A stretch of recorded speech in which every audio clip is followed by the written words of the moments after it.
enormous financial crisis provoked by 10 years of you lot sucking up to the city, and they've rewarded you by bringing the whole thing down on your ears. The world now seemingly is in recession. You know, we're told Germany owes 100 million. Do you think Britain is going to have a worse recession? Well, I fear it may well do.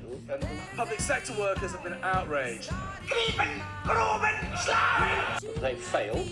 I mean, the Financial Services Authority. We are finally out of recession. They estimate that at least 500,000 public sector jobs will go, and perhaps up to 1 million. But only just. After 18 months, the economy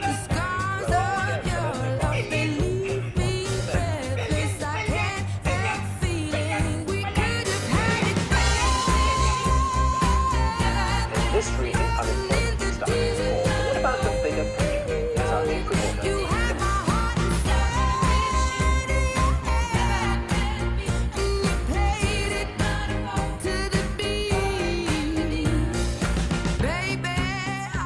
The last 2.5 years have seen a lot of competition for a shrinking market because people just aren't spending the money on. Schools tended to attract quite a bit of funding for sixth forms, and they don't now. There's been quite heavy cuts this year. Second part is that the universities, in my view, have become waiting rooms for the job centre. This year, parish councils in England are spending £367 million in terms of that. That's the tax they're taking in from people, and that's an increase of 2.8% over last year. So we're out of a recession, and by the sound of it, already spending. But I'm not convinced. I want to see how my local area has been affected. The area of Bournemouth.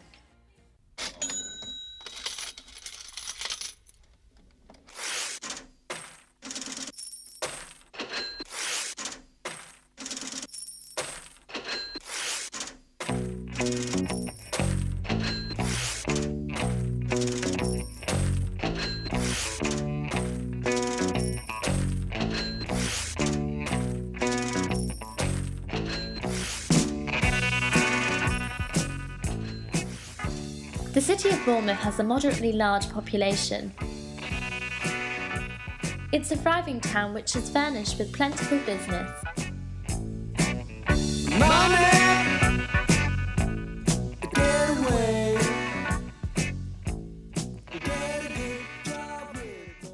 Mike Forte is a local business consultant and advises companies about increasing efficiencies in times of hardship. The pressure on local government has been significant, especially from central government. You know, the amount they get has been reduced.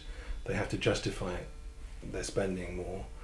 And there's been some interesting things in the Bournemouth area, really. I'm thinking particularly now about, for example, the IMAX, which has been sitting there for I don't know how many years, and there's been so much debate. That belongs to Bournemouth Council, but it's effectively just sitting there like a white elephant. So, you know, I thought they'd actually made a decision about what to do with it, but even in the Echo last week they were talking about new ideas of making it a business centre. Bournemouth also has a thriving restaurant industry, which no one knows better than Adrian Forte. Adrian is the owner of Vesuvio on Bournemouth Beach and Mezzaluna in Poole Park. The last 2.5 years have seen a lot of competition for a shrinking market because people just aren't spending the money on leisure, they're not going out as much. And when they do go out, they're not spending as much, they're looking for bargains. I think people are more conscious of their spending than any other time I remember, actually. I think the last couple of years has been very tough. I remember the last recession about 20 odd years ago, and I was quite new into business then, and I don't think it was as bad then as it is now. In talking about this town in particular, rent for units, you know, it all became a bit top heavy like any other part of the economy. Didn't really happen, but I've been quite lucky. I've sold 3 businesses now, 3 of the 4 that I've had. Yeah, I mean, we have made redundancies. We've had to cut our costs, and I think we haven't increased our opening hours, but we have tried to give people better value because people are looking for better value, and that's the only way you can retain. So you have to understand whether it's producing more with the same amount of people, or producing the same amount with less people. There's different ways of driving efficiencies in companies, but making people redundant is not, it's not a target, it's not something people intend to do. I don't think anyone realistically would want to make people redundant, but it's something that companies have to do if they want to survive sometimes. Liz is a public sector youth worker who is an example of this survival strategy and effect of the recession. Unfortunately, I've actually lost my job. Tomorrow will be my last day here at Holton Lee, which I'm really quite sad about because it's been a fantastic place to be and work. Youth unemployment was 1 in 5 of the economically active population. There were 963,000 unemployed 16 to 24-year-olds in the 3 months leading to February 2011. And it's really not possible to do that. You cut jobs and social services, then what you're actually doing is effectively taking away those services to the people that need it the most. And unfortunately, in the job that I do, if you take that money away and take those jobs away, the people that are most affected are going to be these young people who are already experiencing real difficulties in their lives. And what's going to happen is that in the not too distant future, we're going to find that youth unemployment is going to go sky high. The number of people in public sector employment at the end of 2010 was 6.2 million. That's 45,000 jobs less than 2 months before.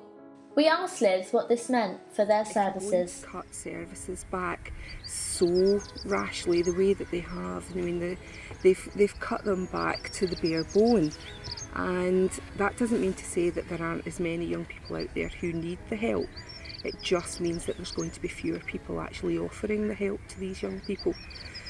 So that greatly concerns me. And yeah, I blame the previous government and this one for not understanding the situation. It's not about being an accountant and counting figures and the total at the bottom of a row. We're talking about people. We're not numbers, and the young people aren't numbers. And unfortunately, that's not the way that it's being looked at. It's inevitable that jobs won't be there. So you have maybe 25% of public sector workers losing their jobs over the next few years, and where they go, I don't know. It's an issue. So I think unemployment levels will certainly rise. Competition for jobs will certainly rise.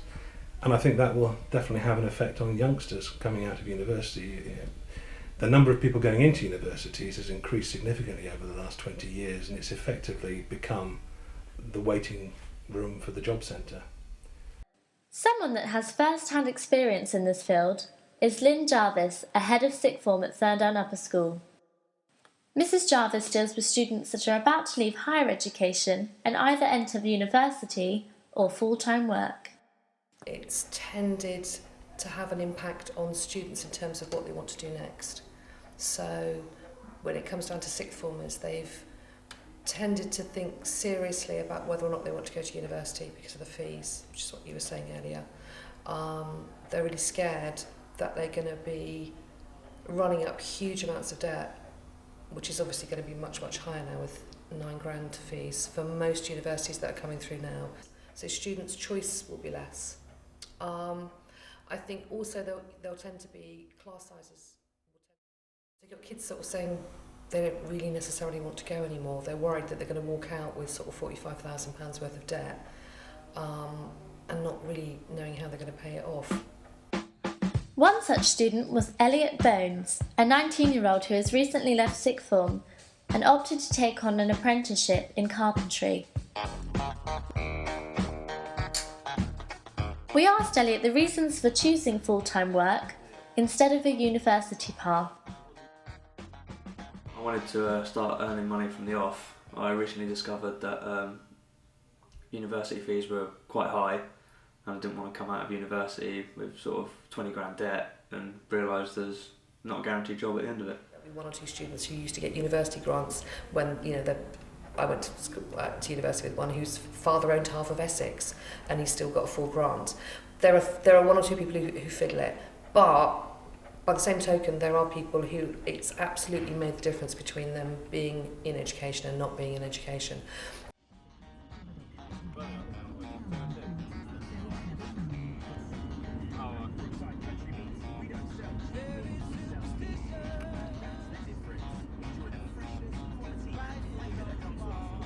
So how has the recession been for Elliot?